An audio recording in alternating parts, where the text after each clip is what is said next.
राचेस और उसके दोस्तों को पकड़ लिया है और वो लोग सीधा अपने हेडक्वार्टर आकर अपने बॉस को हवाले करते हैं, जिसके देखकर M21 गांव और स्नाइपर हैरान हो गए। स्नाइपर और गांव तो उनसे बाय चांस ही मिले थे, पर वो लोग अब कुछ भी नहीं कर सकते। जब राचेस की आंखें खुली तो शार्क उसके सामने ही बैठा था, जिसको देखकर राचेस को बहुत गुस्सा आता है, क्योंकि उन लोगों ने राचेस को धोखे से हराया। जब राचेस का नजर M21 पर गई तो उसने उसे देखकर अपना मुंह मोड़ लिया। दूसरी तरफ राय के दोस्त अब तक घर नहीं पहुंचते हैं, जिसके कारण फेंगिस्तान को चिंता होने लगी। तभी साइरो के राचेस की तरफ से सिग्नल आता है, जिससे उन्हें पहचाना है कि वो उस वक्त राचेस और बाकी सभी जरूर किसी मुसीबत में है। उन दोनों में ही एक कनेक्शन है और शायद ये बात फेंगिस्तान को समझ नहीं आई, इसलिए सायरा उन्हें खुद ही बचाने निकल गई। जिसे देखकर हमेशा की तरह राय ने कुछ रिएक्शन नहीं दिया और वो कुछ सोचने लगा। इधर शार्क अपने बॉस को राचेस के बारे में बताने लगा कि इस लड़के में जरूर कुछ खास है और साथ ही राचेस का उस कॉफिन से कुछ ताल्लुक जरूर है। यहाँ तक शार्क खुद भी मेडिसिन खाने के बाद राचेस के सामने नहीं टिक पाया, जिसके बात ही सुनकर M21 ने उन्हें जाने से इनकार कर दिया।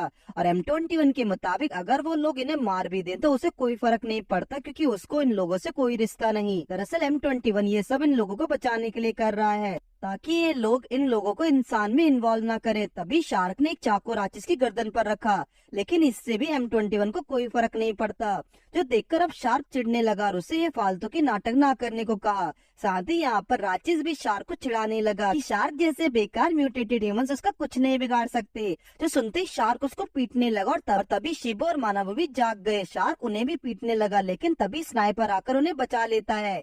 और तब शिबो ने देखा कि स्नाइपर तो वही है जिसकी उसने जान बचाई थी, और यही मानव भी गांव को देख पहचान गया और उससे बॉस कहकर पुकारने लगा। जिसे देखकर वो लोग मानवों पर और गांव पर हंसने लगे, क्योंकि गांव तो उनके लिए नौकर जैसा है और यहाँ मानव उसे बॉस कहकर बुला रहा है। जो देखकर गांव को बहुत बुरा लगता है कि उस पर सभी लोग हंस रहे हैं, मगर वो क्या भी कर सकता है। मानव और शिबो की नजर यहाँ M21 पर गई, जिसे देखकर वो लोग हैरान थे।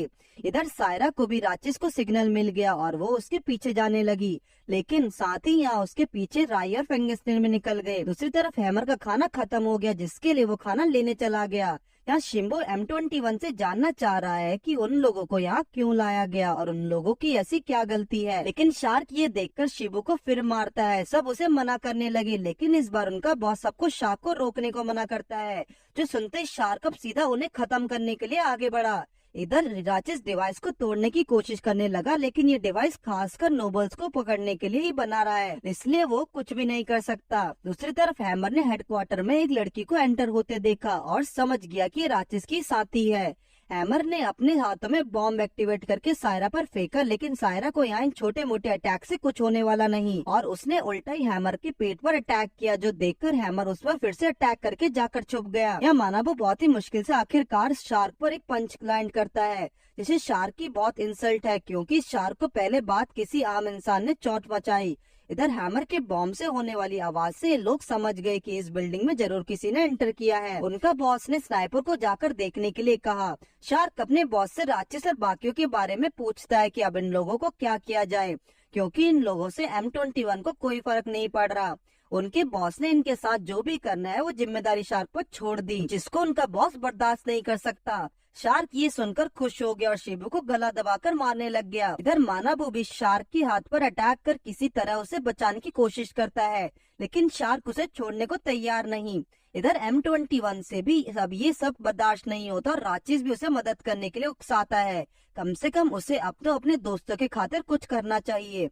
M21 को अपनी पिछली बीती हुई बातें याद आने लगी और तभी उसे ऐसा लगता है कि उसके दोस्त ने उसके कंधे पर हाथ रखा। M21 ने अपना अपना मन बना लिया। यहाँ बाकी सब राचेस पर चढ़ते हुए शार्क पर अटैक करके शिबू को बचा लेता है। मानव यहाँ M21 के इतने बड़े पंजे देख हैरान थे। M21 अब अपने दोस्तों को चोट तक नहीं पहुंचाने देगा। इधर राय और फेंगिस्तान बिल्डिंग के टेरेस पर पहुंचते हैं, जहां स्नाइपर पहले से ही मौजूद है। फेंगिस्तान ने ये देखकर अपने मास्टर राय को सब कुछ उस पर छोड़ने के लिए कहा और फेंगिस्तान ने स्नाइपर पर अटैक कर दिया। फेंगिस्तान उससे अच्छी टक्कर देने लगा, लेकिन जल्दी स्नाइपर फेंगिस्तान को भी सरपास कर देता है। उसकी स्पीड यहाँ फेंगिस्तान से भी ज्यादा तेज थी, जिसे देखकर फेंगिस्तान भी अब सीरियस हो गया। लेकिन तभी स्नाइपर शार्क की तरह ही अपनी पावर्स को बूस्ट करता है, इससे उसकी पावर्स काफी बढ़ गई और फेंगिस्तान को अपनी गन पॉइंट पर ले आया। इधर हैमर ने भी अपनी पावर्स बूस्ट करके एक बहुत ही बड़ा हमला सायरा पर करने वाला है। है। यहाँ शार्क M21 के हमले करने पर घायल हो गया। फिर M21 उस पर अटैक करता है, लेकिन शार्क उसका सीनियर था तो आसानी से उसके अटैक्स को डॉज करता है। शार्क ने गुस्से में आकर M21 को आकर पकड़ लिया और अब वो लोग M21 को मार सकते थे क्योंकि ये अब उनके काम का नहीं। तभी शार्क उसके दोस्तों पर एक बड़ा हमला करता है, लेकिन वो अटैक M21 ने अपने ऊपर ले लिया, जिससे अब वो बहुत घायल हो गया। अब राचिस को M21 को बचाने के लिए बहुत गुस्सा आता है। वो बस यहाँ बैठता है और उसके दोस्त वहाँ मर रहे हैं। राचिस ने इतने गुस्से में आ गया कि उसने उस डिवाइस को ओवरपावर करके तोड़ दिया और बिना एक सेकंड गवाए राचिस शार्क को एक बहुत ही जोरदार पंच चढ़ता है, जिससे शार्क दूर जाकर दीवार पर टकराया। M21 की हालत बहुत ही बुरी हो है और उसने राचिस को शुक्रिया करा। राचिस M21 को साइड में रखकर शार्क पर साइड अटैक करता है।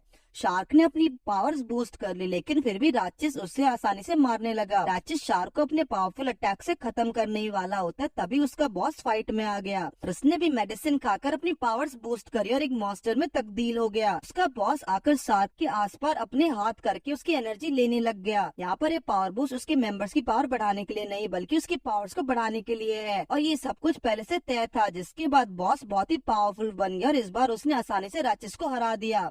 सभी जमीन पर जख्मी पड़े थे और तभी अपना हीरो राय ने एंट्री ली। राय को देखते ऐसा लगता है कि उसे अपने अपोनेंट को खत्म करने के लिए हाथ भी नहीं हिलाना पड़ेगा।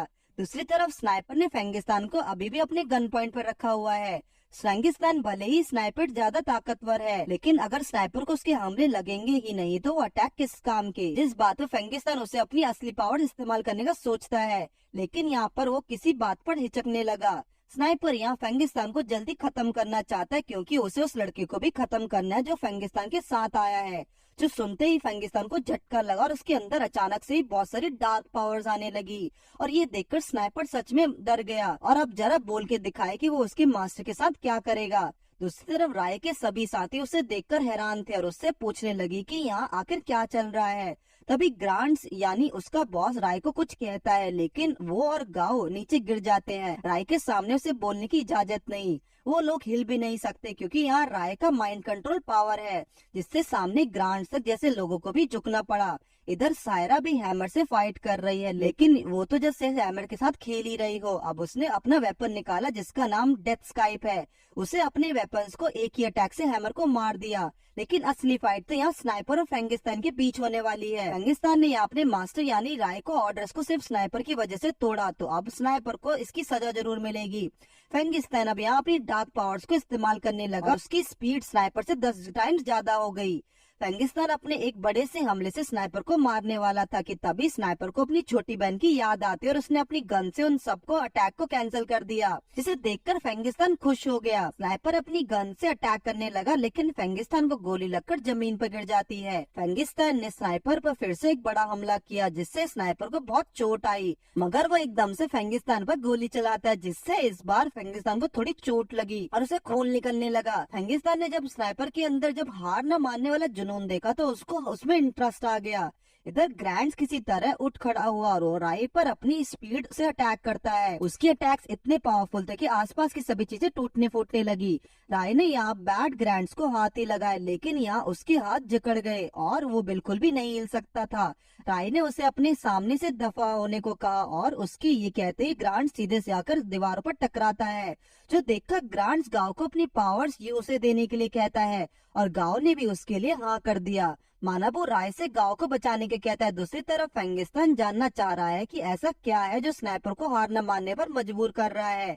हालांकि इन दोनों की पावर्स में बहुत ज्यादा डिफरेंस है। स्नाइपर को किसी को बचाने के लिए सब कर रहा है, जिसके लिए वो बार बार फेंगिस्तान पर हमला करने लगा, पर फेंगिस्तान ने उसे जकड़ लिया और अपनी डार्क स्पेयर्स की मदद से हमला किया, जिससे फेंगिस्तान जमीन पर गिर जाता है। पर उसने अभी यहाँ पर स्नाइपर को मारा नहीं। तभी सायरा भी वहाँ आ जाती है और उसकी डार्क पावर्स को देखकर हैरान थी और फेंगिस्तान भी यहाँ सायरा को सोल वेपन को देखकर हैरान होने लगा, लेकिन नहीं, वो तो बल्कि खुश होने लगा क्योंकि सायरा के पास एक सोल वेपन है। इसका मतलब वो जरूर कोई हाई रैंक नोबल है।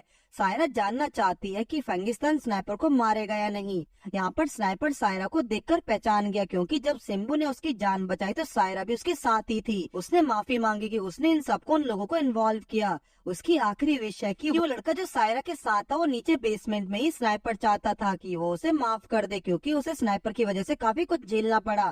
फेंगिस्तान ने स्नाइपर के अच्छे नेचर को देखकर उसे छोड़ दिया। स्नाइपर को उसे खुद ही माफी मांगनी चाहिए। यहाँ ग्रैंड्स गांव को धोखा देकर उसे शॉक देकर उसे बचाने की कोशिश करता है, लेकिन ग्रैंड्स ने उसे पकड़ लिया और फिर से उसे पावर लेने का ट्राई किया। अगर उसी वक्त राय ने उसे रुकने को कहा, जो सुनते ही ग्रैंड्स अब भी हिल नहीं पा रहा था।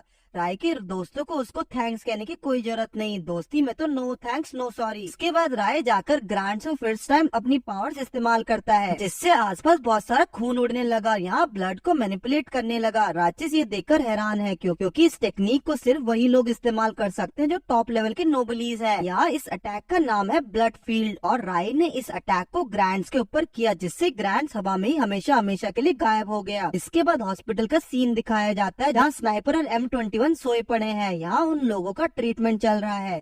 इधर फ्रैंगिस्तान और राय को दिखाया जाता है जहाँ राय ने अपनी पावर्स का थोड़ा ज्यादा इस्तेमाल कर लिया, जिससे उसे थोड़ी थकावट होने लगी। फ्रैंगिस्तान के पूछने पर राय ने बताया कि उसके दोस्तों ने उससे फिर से मदद मांगी तो वो कर भी क्या सकता था। यहाँ पर पता लगता है कि राय ने फ्रैंगिस्तान की पावर्स को सील किया था और उसे इन पावर्स को इस्तेमाल करने से मना किया, लेकिन फिर भी यहाँ फ्रैंगिस्तान ने उस सील को तोड़ दिया, तो वो हर तरह की सजा के लिए तैयार है। राय जानता है कि फ्रैंगिस्तान ने वो सील तोड़ी, लेकिन उसे भी नहीं पता कि उसके पीछे जरूर कोई कारण होगा, इसलिए राय को ऊपर भरोसा है। जिसके बाद जब वो लोग खाना खाते हुए बातें करने लगे तभी वहाँ M21 और स्नाइपर पहुंच गए। M21 उन्हें इन सब के लिए थैंक्स कहता है, लेकिन बताया था ना दोस्ती में तो नो थैंक्स नो सॉरी। इसके बाद यहाँ फिर से हम लोग M21 और राक्षस को आपस में छोटी मोटी बातों पर बहस करते देख सकते हैं।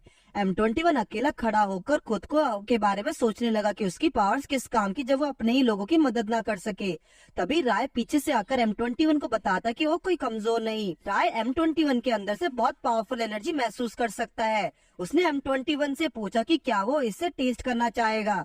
जैसे ही राय M21 के ब्लड को टेस्ट करता है, M21 की रियल फॉर्म बाहर निकल कर आएगी, पर ये बस कुछ सेकंड्स के लिए था। राय ने उसे समझाया कि M21 कोई कमजोर नहीं, वो चाहे तो अकेले सभी को रक्षा कर सकता है। जिसे कहकर राय वहाँ से चला गया। इधर स्नाइपर को पता लगने लगा कि उनकी बॉस ग्रांट्स ने शार्क को अपनी पावर्स के लिए नगर डाला और वो गाँव को भी मारने वाला था, जो सुनकर वो हैरान हो गया। गाँव ने एक और शॉकिंग खबर दी कि स्नाइपर की वो बहन है जिसके लिए स्नाइपर ये सब कर रहा है, वो असल में ही नहीं है। गाँव ने यूनियन के सर्वर्स में घुसकर उसकी बहन की इन्फॉर्मेशन देखी कि वो एक हॉस्पिटल में है, मगर हकीकत में तो ऐसा कोई हॉस्पिटल है ही नहीं। तो सुनकर स्नाइपर अंदर से टूट गया क्योंकि उसे अब समझ नहीं आता कि वो अब भला किसके लिए जिंदा रहे। उसका तो अब सब कुछ खत्म हो चुका है।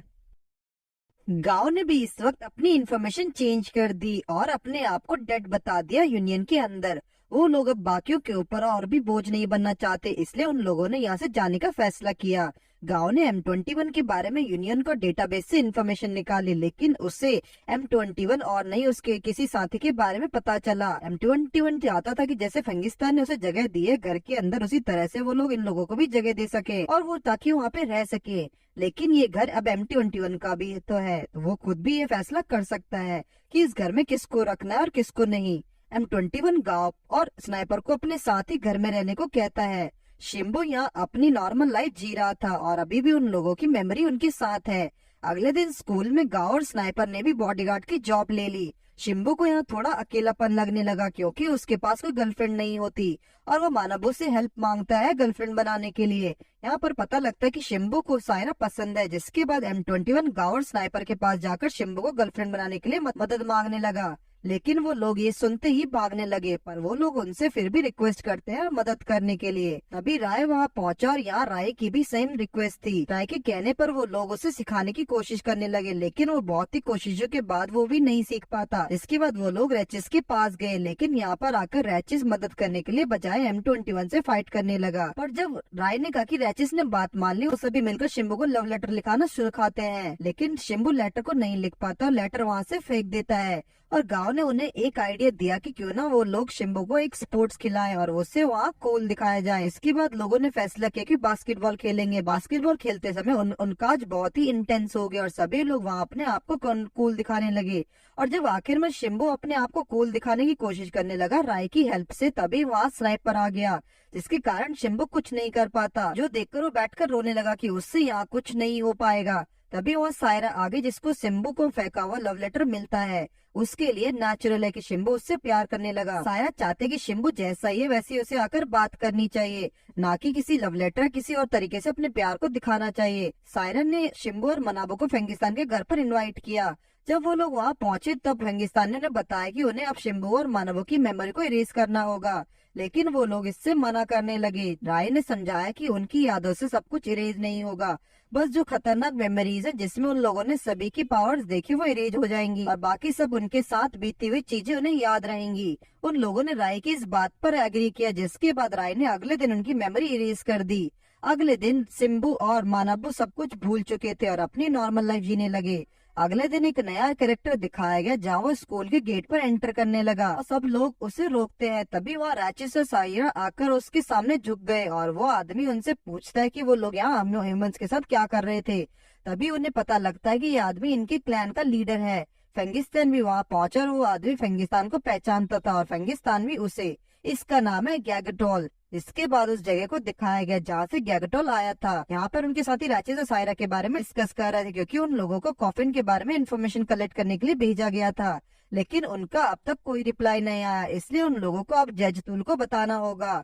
और साथ ही साथ ये लोग यहाँ पर जजकुल की पनिशमेंट के बारे में बात कर रहे थे। यहाँ पर कायरिस और रजक आपस में बात कर रहे थे और दोनों ही अपने आप को क्लास का लीडर हैं। कायरिस के मुताबिक रजक रैचेस और सायरा की मदद करने की कोशिश कर रहा है। रजक ने इस बात को डिनाई किया कि रजक का भाई रायल वहाँ आ गया जो कि सायरा की मदद करने के लिए आना चाह रहा है, लेकिन वो अभी छोटा है तो वो इसमें कोई मदद नहीं कर सकता। रायल के बारे में इम्पोर्टेंट बात यह है कि वो आगे जाकर लीडर बनेगा काल्टिया क्लैन का, यानी कि वो एक सक्सेसर था उनके क्लैन का।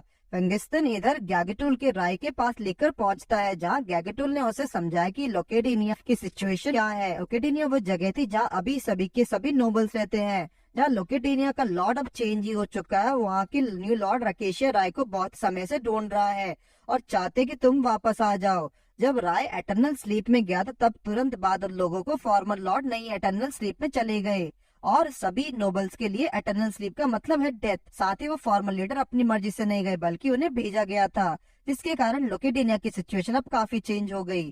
फेंगिस्तान को यह पता था कि सायरा लॉयड क्लैन की लिए लीडर है और फेंगिस्तान इस बात से चौंका कि वो इतनी छोटी एज में लीडर कैसे बन गई। गैगटुल ने राय को अपने साथ वापस चलने को कहा, लेकिन राय ने सीधे सीधे इसके लिए मना कर दिया। इधर रैचिस और सायरा M21 और बाकी सभी को गैगटुल के बारे में बताने लगे कि असल में उन लोगों को ग्रैंडफादर है। या उन लोगों ने बातें करते हुए फेंगिस्तान की बात छेड़ी, जहाँ सायरा को फेंगिस्तान बिल्कुल भी समझ नहीं आता कि वो आखिर क्या है। एक बार कि वो लोग राय को भी रीड कर सकते हैं, लेकिन उन्हें फेंगिस्तान बहुत ही अलग लगता है। फेंगिस्तान एक ह्यूमन से ज्यादा है और उसके अंदर नोबल जैसी पावर थी, लेकिन वो उसकी असलियत तभी भी नहीं जानते। यहाँ पर गैगटुल फेंगिस्तान से कहने लगा कि वो ये बिल्कुल नहीं भूल सकता कि फेंगिस्तान ने नोबल्स के साथ क्या किया है। जिसके बाद पास्ट का एक सीन दिखाया जाता है जहाँ फेंगिस्तान बहुत से नोबल्स को टॉर्चर करता और उन्हें मारता है। फेंगिस्तान खुद एक ह्यूमन था, लेकिन उसके अंदर नोबल्स यहाँ तक कि काफी हाई लेवल के नोबल्स जितनी पावर है। टॉर्चर करने के बाद फेंगिस्तान ने उन्हें जिंदा छोड़ दिया, जिसके बाद वो लोग भागकर लीडर्स के पास में गए। दूसरी तरफ राय नोबल्स के लॉर्ड के पास था, जहाँ वो राय कुछ चीजों के बारे में डिस्कस करने लगा और लॉर्ड उसे रोकने की कोशिश करने लगा, लेकिन राय ने उनके हर ऑफर को साफ इनकार कर दिया और वहां से चला गया। जिसके बाद लीडर्स लॉर्ड्स के पास गए, जहां लॉर्ड उन्हें फेंगिस्तान को लाने के लिए कहता है। अब क्लैन लीडर अपने लॉर्ड की बात सुनकर फेंगिस्तान के पास पहुंच गए, जहां लीडर्स के साथ कुछ सोल्जर्स भी थे और फेंगिस्तान ने उन सभी सोल्जर्स को एक ही हिट में हरा दिया। इसके बाद वहां लीडर्स ने आकर फेंगिस्तान को अपना इंट्रोडक्शन दिया और फेंगिस्तान फिर फाइट शुरू करता है, लेकिन दोनों लीडर्स में से एक, जिसका नाम रेगर था, उसके साथ फाइट करने से मना करता है, क्योंकि अगर उन लोगों ने ऐसा किया तो ये फेंगिस्तान को बहुत ही क्रेडिट मिल जाएगा कि उसकी लाइफ में। इस वजह से सिर्फ रेगर फेंगिस्तान से फाइट करने लगा, लेकिन रेगर भी उसके सामने टिक नहीं पाता। जिसके बाद उसने अपना सोल वेपन सम्मन किया और उससे फाइट करने लगा। लेकिन यहाँ पर फेंगिस्तान की स्ट्रेंथ तेजी से बिना रुके बढ़ती जा रही थी और साथ ही थोड़ी देर में फेंगिस्तान ने भी अपनी सोल वेपन का सम्मन किया, जो देखकर दोनों ही डर गए। दूसरे लीडर जो कि गैगटुल था, वह फैसला करता है कि वो लोग अब बिना अपने प्राइड के बारे में सोचे फेंगिस्तान से साथ में फाइट करेंगे।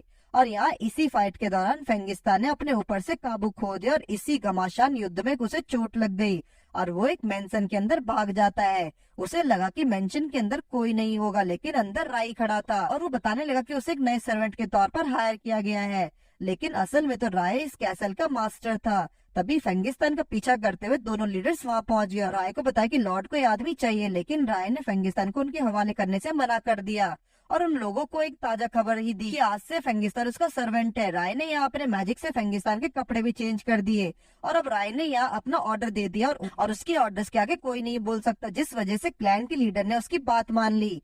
फेंगिस्तान देखकर हैरान है कि आखिर ये कौन इंसान है जिसके आगे लीडर्स तक झुक गए, जिसके बाद से फेंगिस्तान राय के साथ रहता है। उसको इस